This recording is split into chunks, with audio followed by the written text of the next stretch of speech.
In a corner of Florida, so quiet it feels suspicious, where garbage is sorted more carefully than Yale admissions, and grass is trimmed more evenly than eyebrows.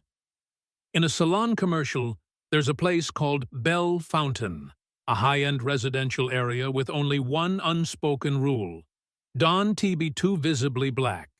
And then, on one immaculately staged Monday morning, yes, even Mondays get a full makeover here, Lisa Langston arrived, driving an SUV older than her disco playlist, packed with boxes of organic soil, a potted mint plant, and a bulldog named Butter, the only living creature in the vehicle with a license in rapid energy detection.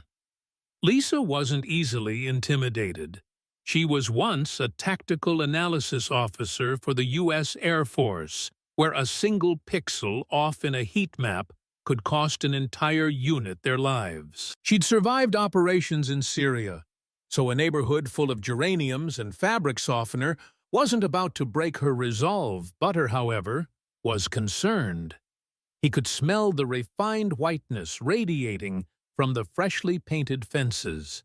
The moment Lisa's car passed through the automated security gate, the entire neighborhood entered a synchronized state of social engine failure. A man in a polo shirt froze mid-golf swing, staring at her license plate like he was trying to decode the state's updated demographic statistics. An elderly woman watering her plants accidentally sprayed herself in the face out of sheer panic. And in the third house on the left, a young white boy on a skateboard saw Lisa abandon the board and bolted inside at a speed that would make an Olympic sprinter ask for his training program.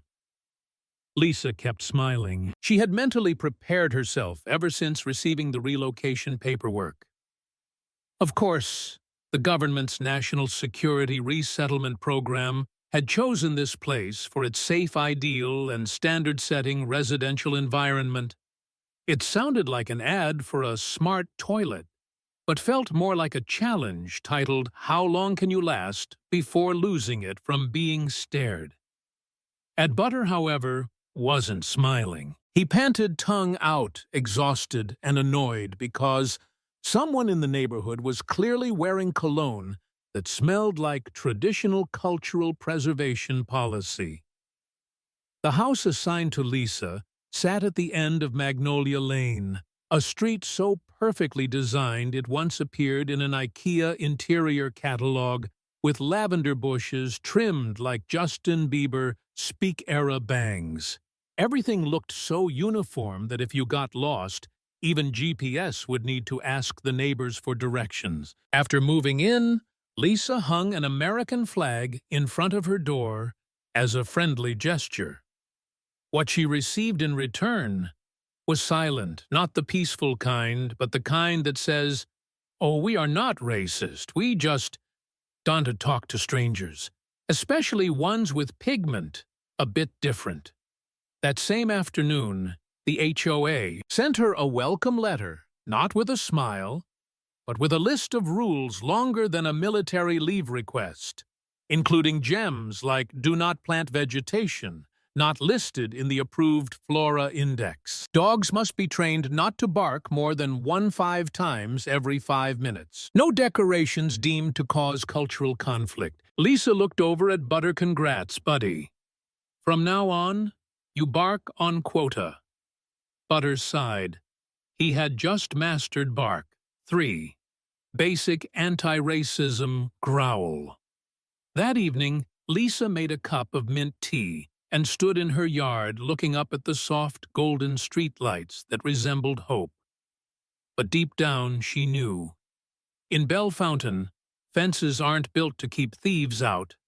They are built to keep prejudice in. And Lisa.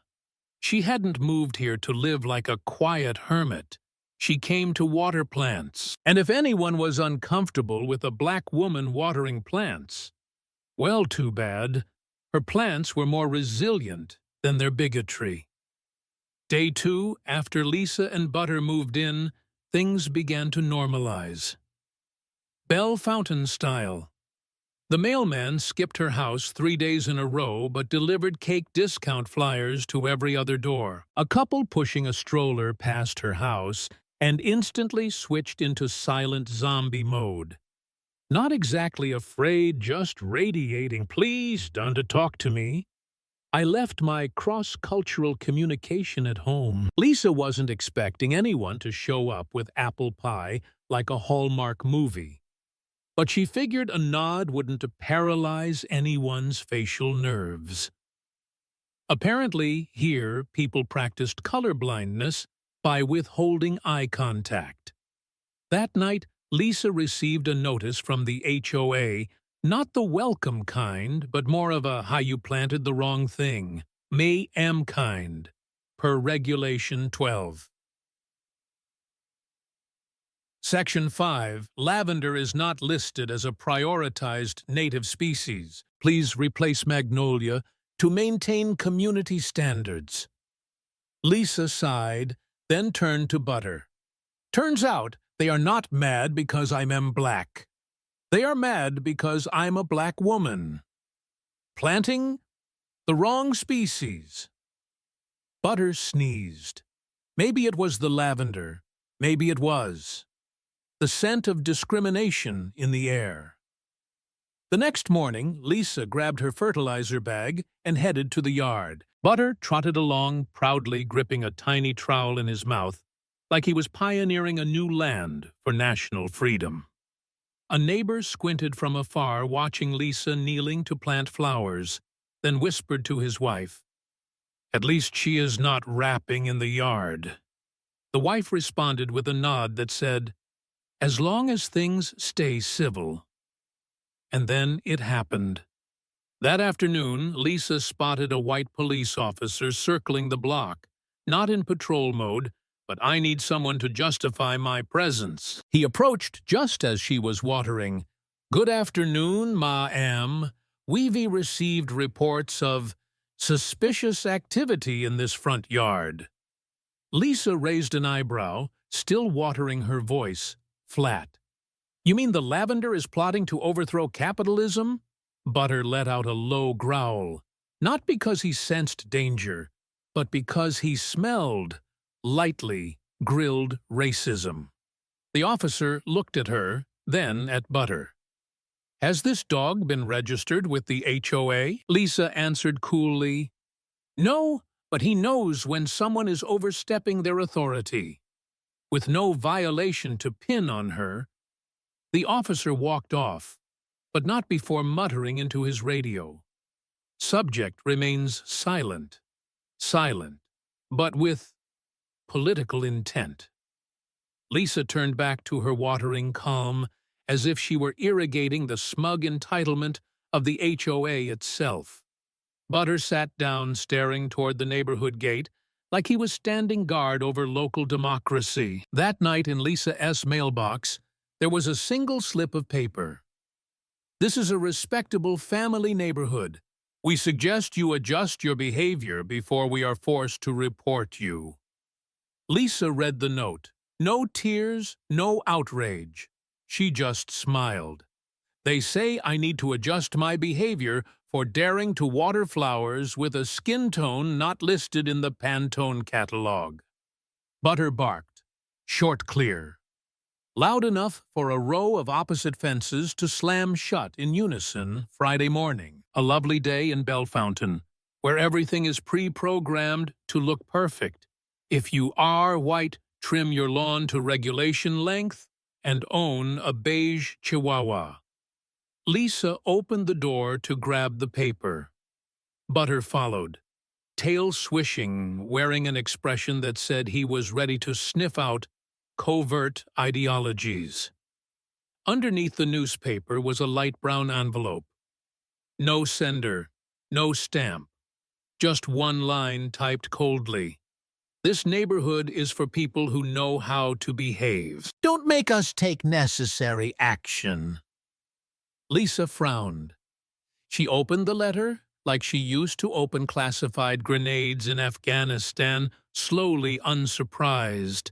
After reading it, she folded the page and slipped it into her jacket pocket, muttering, Step 1, passive threat. Step 2, surprise, cop visit. Step 3, poisoned muffins. Butter sneezed, maybe from the lavender, maybe from the scent of polite, white-coated threats. All day, Lisa said nothing to Marcus, her husband, about the letter. She didn't need to. He was once a logistics officer in the Air Force. He could read his wife's expression like a GPS plotting a detour around landmines. That evening in the kitchen, Marcus poured tea and looked at Lisa, as if asking, "What happened?" Lisa simply replied, "Belle Fountain just sent a love letter. Unsigned. Ink smells a little prejudiced." They didn't discuss it further. Instead, Marcus stood up, pulled out the high-grade security camera kit, the kind used in government estates or homes with multiple cats who suspect the neighbors. Lisa nodded. "First time I've seen my husband install surveillance gear with the expression of someone preparing to file for divorce." From the neighborhood. Butter sat beside them, gently chewing on an HDMI cable like he was prepping a live stream to the UN. That night, Lisa sat on her front steps. The moon rose silent, like the eyes of her neighbors peeking through curtains.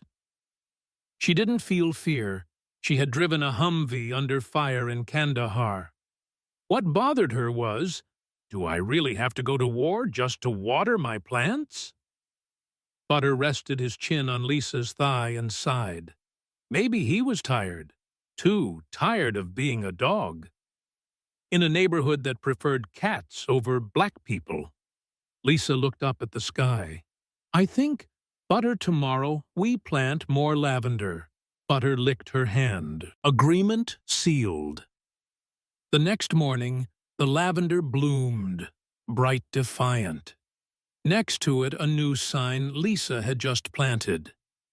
"I water my plants with clean water, not with prejudice." As soon as she planted the sign, a pickup truck rolled slowly by. A white man in a baseball cap muttered, "Humph. Activism level Pinterest." Lisa smiled. She didn't need to shout. She just needed flowers to bloom on time and cameras to tell the truth. Belle Fountain had a strange habit. Whenever a black person laughed louder than 60 decibels, cops showed up as if someone had stolen a Miss America crown Sunday morning. Lisa wore a t-shirt, shorts, and flip-flops. She led Butter into the yard. Butter wore a donut-shaped collar because he dicked too many questionable objects. The vet had said bluntly, "Your dog needs therapy and a strict diet. He thinks rocks are snacks." Lisa watered the plants, whistling the Mission Impossible theme from a Bluetooth speaker hidden among the lavender. Life was peaceful until the police SUV showed up. White and blue Belle Fountain police. The SUV rolled in like it was chasing a thief, even though the only thing running was Butter chasing a butterfly. Two officers stepped out. One tall, slightly bald, wearing dark sunglasses. Name tag, Officer Rick. The other younger with gelled hair looked like he was cast from the stereotype police handbook name tag, Officer Chad. Officer Rick spoke up. "Good afternoon. We received a report of suspicious activity from..." "An anonymous resident." Lisa raised an eyebrow. "Suspicious activity. You mean me watering plants with water or butter sniffing?" "That bush on the right," Officer Chad growled. "There was a report that you were using a hose to send disruptive signals to the neighbors." Lisa suppressed a laugh and turned to Butter. "You hear that Butter garden hoses have now been upgraded to biological weapons?" Butter barked once, unclear if in agreement or protest, but unmistakably laced with sarcasm. Rick pulled out a notepad. "We'll need to see your residency papers and your dog's license. It seems this dog isn't on the H.O.A.'s approved pet list." Lisa, blink. Approved pet list. Rick nodded. White Chihuahuas, fine. Golden Retrievers, approved. Black Pit Bulls, not approved. Mixed breed Corgis with curly hair named Butter. Unclassified. Lisa folded her arms. So what if I had a floral monitor lizard that doesn't know its zip code? Chad reached for his belt where his gun was. Lisa noticed instantly. Her eyes darkened like rolling thunder. She had been in combat zones. She knew the body language of a man whose finger was itching for the trigger. Just because someone's skin tone made him uncomfortable, Butter suddenly stepped forward, stared at Chad, then peed on his shoe. 3 seconds of frozen silence. Chad shrieked, jumping back like he'd been hit by a heat-seeking missile. Lisa looked up calm. Well, I guess that's the real suspicious behavior. From my dog, Rick tried not to laugh. Lisa looked directly at him. May I ask who made the report? Or is this another case of concerned members of the community, meaning one neighbor named Karen with 3 cameras pointed at my lawn? Rick hesitated. Chad was wiping his shoes with a tissue like he had stepped across a demilitarized zone. Lisa continued, soft but firm. I am a legal resident. I'm a decorated veteran with a Bronze Star. My dog's name is Butter, and his vaccination record is up to date, and if you'd like to inspect further, you are welcome to step inside. But I'll be live streaming and calling my attorney. Rick stepped back. Chad glanced up at the camera on the porch roof. Its red light was blinking. They awkwardly saluted and retreated as the patrol car drove off. Butter barked again. Not an ordinary bark. It was the kind of bark that said, "Keep walking. FBI cosplay clowns." Lisa watched them go, smiled slightly, and whispered, "Watering is done." Butter, I'll get you an extra bone later. You just helped dismantle an entire system of decorative racism. Butter wagged his tail like a tiny hero with excellent bladder timing. One of Belle Fountain's most sacred institutions was the H.O.A., the Homeowners Association, an organization full of unofficial power and grammatically correct condescension. That week, the entire neighborhood received pastel May H.O.A. meeting invitations embossed with vanilla-scented floral designs and calligraphy that looked like wedding guest books. Every house. Except Lisa S. Of course not. Who'd invite the woman who waters her garden with a weaponized hose, owns a politically expressive dog, and whose skin tone isn't quite regulation? Paint color, Lisa wasn't surprised. She was used to refined discrimination, like delivery drivers knocking twice and bolting. Like her house was in a high-risk zone. A neighbor once asking, "Are you the nanny or just house-sitting for someone?" Most recently, someone mistakenly sent her a coupon for skin-lightening products. That night, Lisa brewed chamomile tea, gave Butter a cheese-flavored treat, and sat on the front porch. She turned on Beethoven's Symphony No. 5 through her speaker, the kind of music neighbors wouldn't dare complain about for fear of sounding uncultured. 9 p.m. In the HOA group chat, where Lisa had been accidentally left out, someone posted, "Meeting was successful. We voted to raise fence standards to 1 bound 2 meters and ban all plants not listed in the 1996 approved vegetation list." Lisa signed. She knew that plants approved in 1996 meant white tulips, pale lavender, and certainly not the blazing red hibiscus blooming in her yard. Butter panted, staring at the hibiscus like he wanted to say, "You knew they were gonna pull this." "Mom." Lisa tapped her phone. She opened the security camera app. The police hadn't shown up again, but the stares from the windows surrounding her yard were still as sharp as fruit-peeling knives. She smiled slightly and sent a message to the H.O.A. board. Dear Management Board, I understand the missing invitation was a system glitch. No worries, I'll be attending as a freelance contributor for the Belle Fountain newsletter. I've heard there is some great community value content. I'm there to report, not to discuss fence heights. See you soon. Message sent. Butter looked up and yawned. Lisa patted his head and whispered, We don't need an invitation to belong. Butter. We walk in like we own it? Because we do.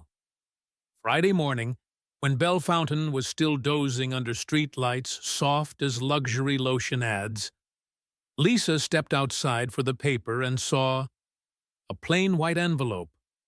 No postmark, no return address. Butter growled softly, as if to say, Again, Mom. Lisa opened the envelope. Inside was a printed letter in Times New Roman stern as an IRS audit notice. Good people don't need cameras, nor do they need dogs to guard their gardens. People who belong don't need to prove it. If you want safety, leave. If not. Next time won't be a letter. No signature. No fingerprints. No typos. The mark of a well-educated racist. Lisa exhaled. A sigh. Disciplined. She folded the letter and tucked it into her robe pocket, as if storing an electric bill. 9 years in the military, 4 deployments into hostile zones. Lisa wasn't new to threats, but one thing made her frown. The emptiness of it.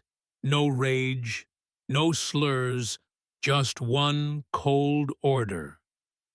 You don't belong. Get out.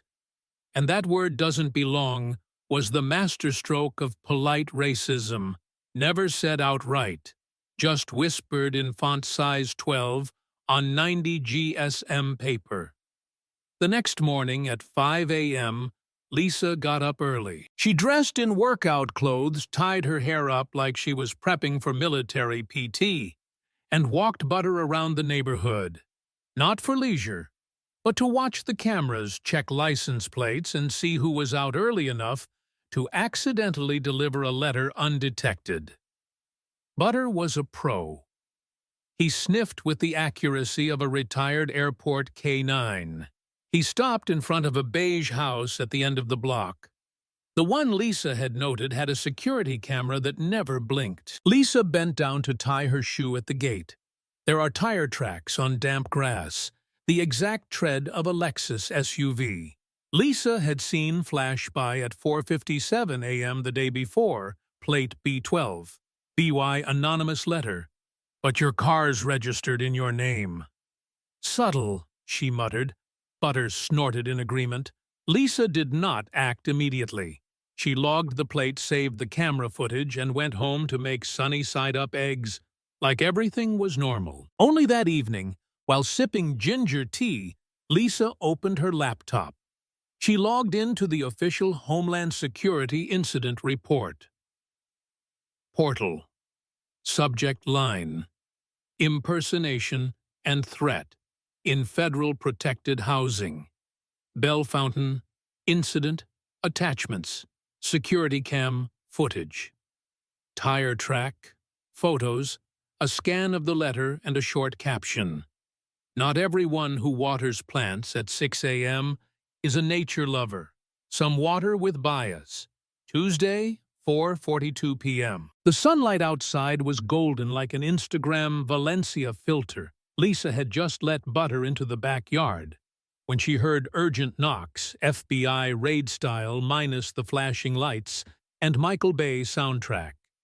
At the door stood a white police officer, nameplate Officer Dwayne Higgins, clipboard in hand, like he was about to cite Lisa for illegal candy sales. We've received a report from the community that you are harboring a dog that poses a potential threat to neighboring residents. Lisa Blinkbutter, meanwhile, was lying belly up in the yard, all four paws in the air, gnawing on a torn tennis ball like he'd escaped from a vet's daycare. Not a public threat pit bull, as Officer Duane implied. "You mean this one?" Lisa pointed. Butter let out an epic burp. Duane took half a step back.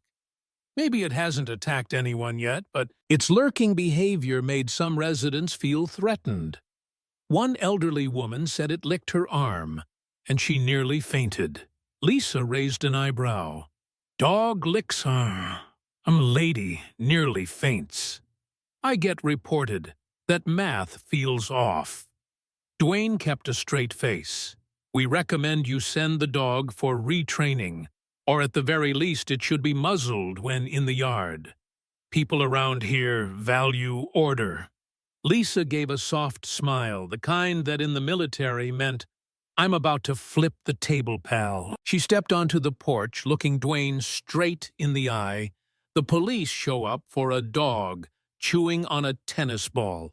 But last week, when I received a letter telling me to get out of this neighborhood because I didn't fit in, where were you then? Duane faltered. We had not received any official report. Lisa unlocked her phone, pulled up the email she'd submitted to Homeland Security. Complete with receipt. So this is what had not received looks like. Duane swallowed. Right then, Butter trotted up and dropped his ball at Duane's feet, then growled softly. But just enough for Duane to flinch and instinctively pull his hand closer to his holster. "Step back, Ma. I can't confirm this animal is stable." Lisa stepped back, hands raised in mock surrender, so sharp it could cut steel. "Right, I'm a black woman in a white neighborhood with a dog who knows how to make facial expressions." "Absolutely terrifying, huh?" Duane stared at her. And as every white cop caught mid-bias tends to do, he changed the subject. "Oh, well, we also received a report that your camera is angled toward a neighbor's yard. That is a privacy violation." Lisa burst out laughing. "So let me get this straight. A dog who hasn't touched anyone. Dangerous. A person who sends me anonymous threats. Totally fine. And a camera facing my own yard. That's the privacy violation." Duane flushed. Lisa stepped closer, pointed to his name tag. "Officer Higgins. I served 9 years. I have federal papers stating this is protected housing. I was assigned here under National Security Relocation Protocol. And you are out here, trying to muzzle a dog.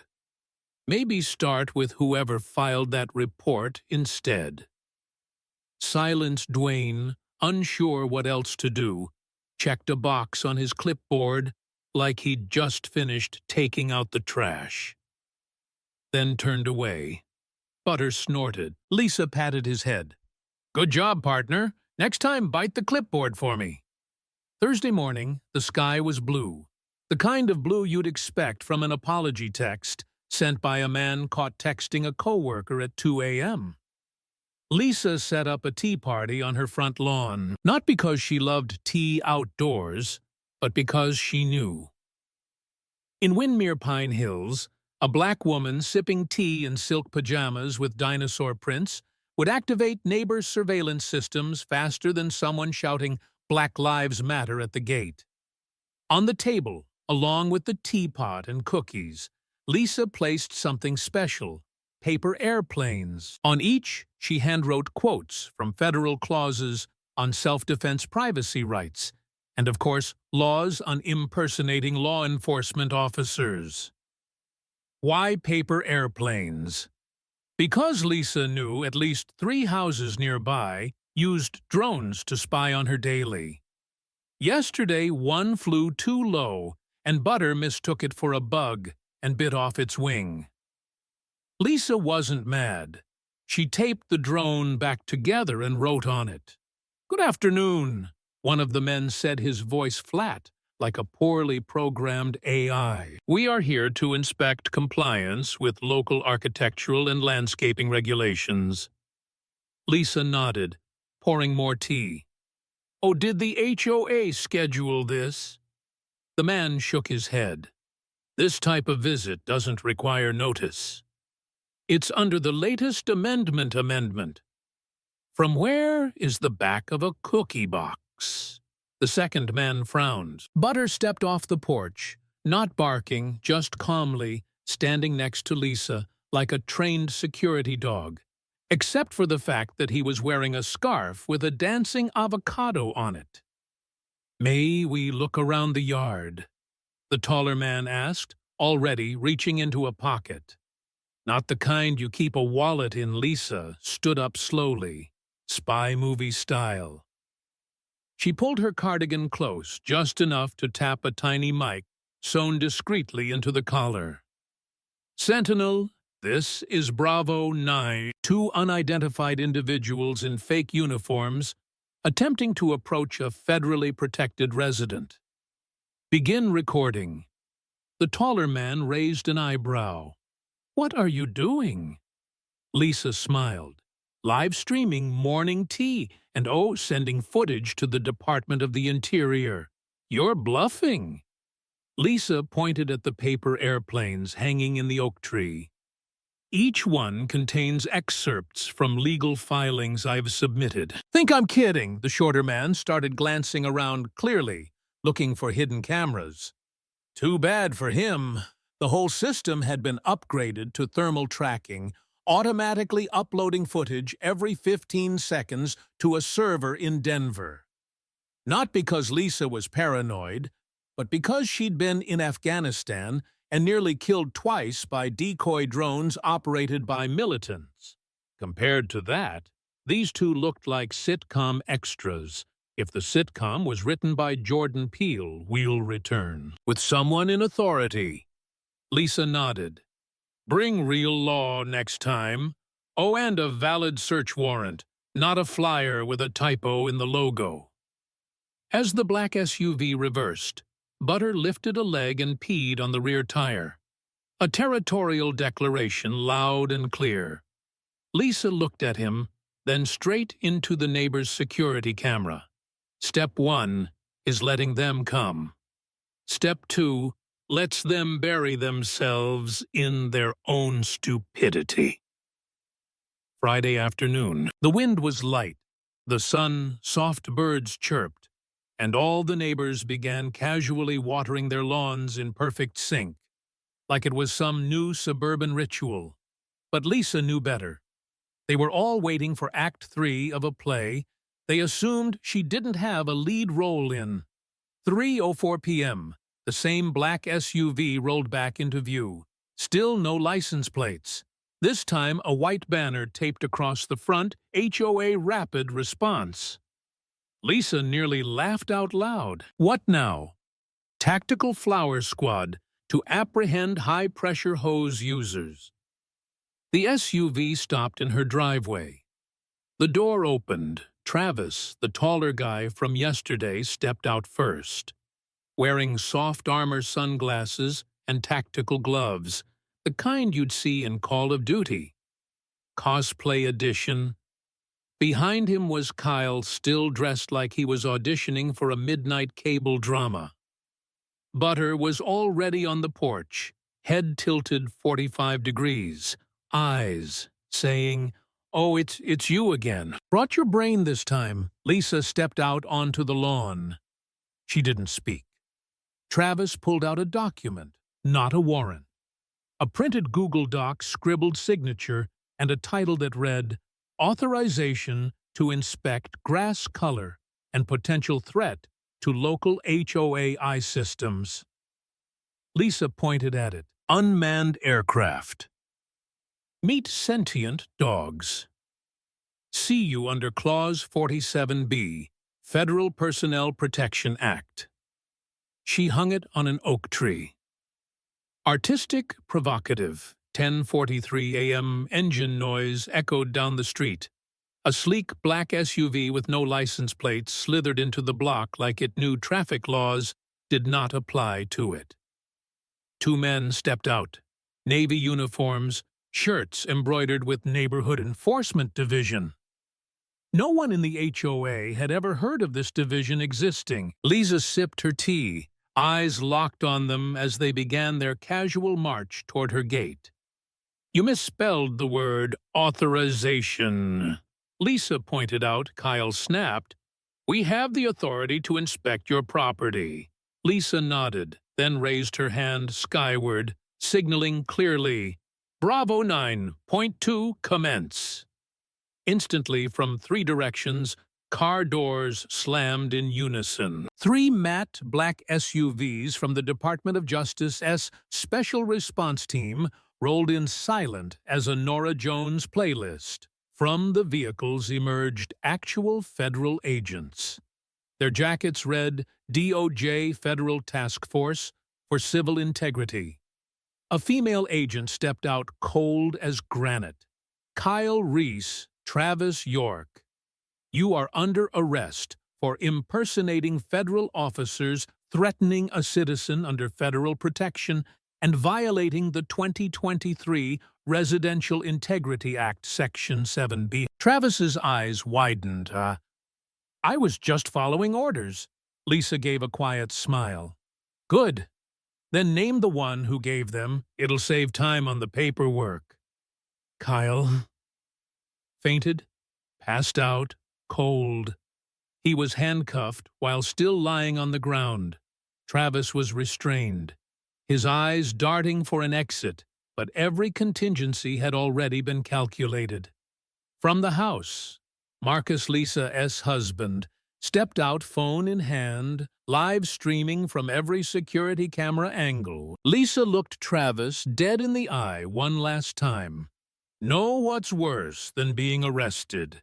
Being arrested in front of your entire neighborhood, and no one speaks up for you."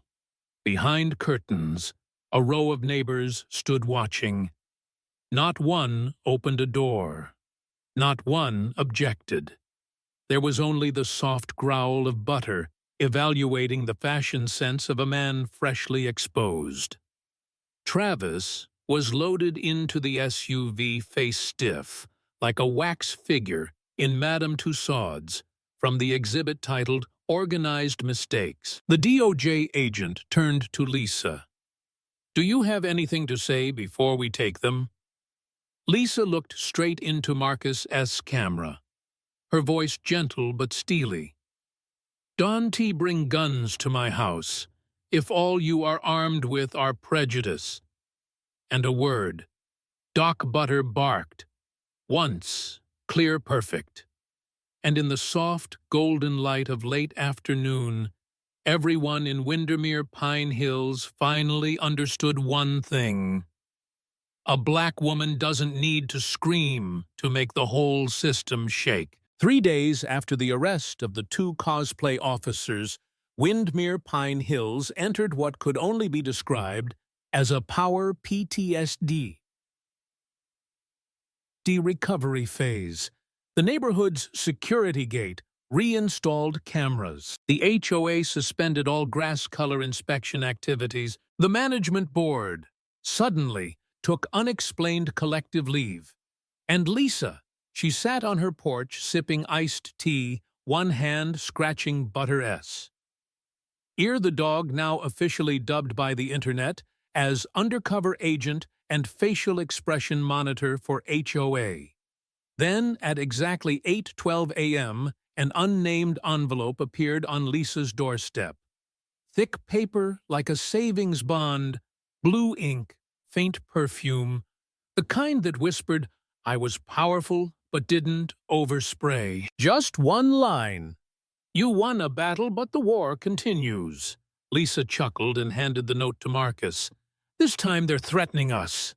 In serif font."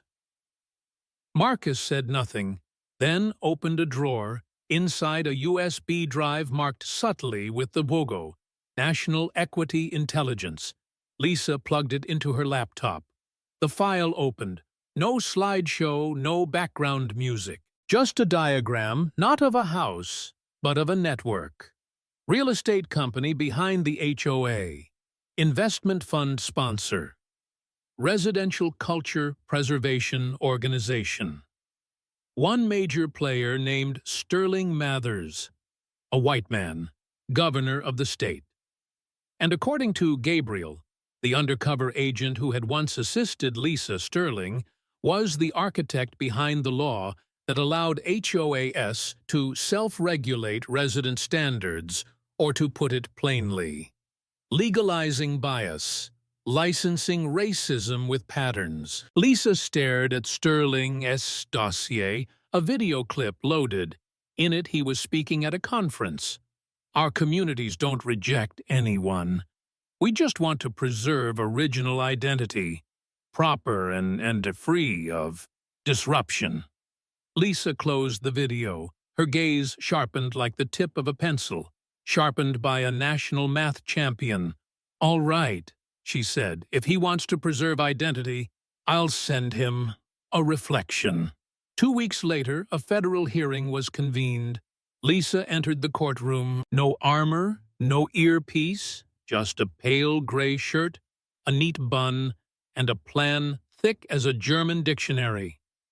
Title: National Reform Proposal for Oversight of Homeowners Associations, H.O.A., and the Elimination of Legalized Discrimination. The proposal included 3-tiered independent oversight for HOAS, a resident reporting interface with built-in chatbot named JusticeBot, a review board composed of human rights attorneys, sociologists, and a retired working dog. Butter's idea unanimously approved. Lisa didn't raise her voice, didn't pound the table. She simply spoke slow, clear, and deliberate, like someone who had lived through what others called standards. In the front row, Jaden sat beside his adoptive mother. In his hands was a drawing. A black woman standing in front of the Capitol with a dog wearing sunglasses, tail flying a flag behind her. Jaden looked up at Lisa and said just loud enough for the mic to catch, "You are the first person who makes me want to grow up fast." And in that moment, no drums, no fireworks. Lisa knew. She hadn't just fixed a neighborhood, she had recalibrated the future for every kid who looked like her. The next day, Sterling Mathers resigned. Social media dubbed it the glorious pillowcase event. Referencing Lisa's speech that ensured he wouldn't sleep easy again, Lisa did not seek revenge. She rewrote the law. She didn't take down the H.O.A. with protests. She dragged the system into the light and made it stare at its own reflection. And from then on, whenever someone asked, "Who is she? How did she pull this off?" the answer was never a hero. It was just a black woman who waters her garden in the morning, owns a dog with impeccable side-eye, and never backs down, not even half a step. A pulse.